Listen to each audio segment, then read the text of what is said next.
બનાસકાંઠા જિલ્લાનો દાંતીવાડા ડેમને 90% ભરવાની સ્થિતિને લઈ બનાસકાંઠા જિલ્લા કલેક્ટર દ્વારા રેડ સિગ્નલ જાહેર કરાયું।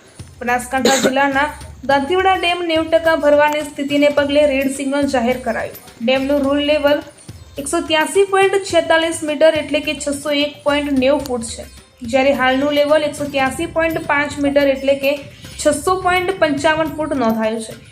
હાલ ઇનફ્લો એટલે કે પાણીની આવક 1808 ક્યુસેક છે, જ્યારે આઉટફ્લો એટલે કે પાણીની જાવક 0 ક્યુસેક છે, એટલે કે હાલ પાણી છોડવામાં આવી રહ્યું નથી। જો કે અચાનક પાણીની આવકમાં વધારો થાય ત્યારે ગમે ત્યારે પાણી છોડવામાં આવે તેવું જણાઈ રહ્યું છે। તો બનાસ નદી કાંઠા વિસ્તારમાં રહેતા અને નીચાણવાળા વિસ્તારોમાં રહેતા નાગરિકોને સાવચેત રહેવા અનુરોધ કરવામાં આવે છે।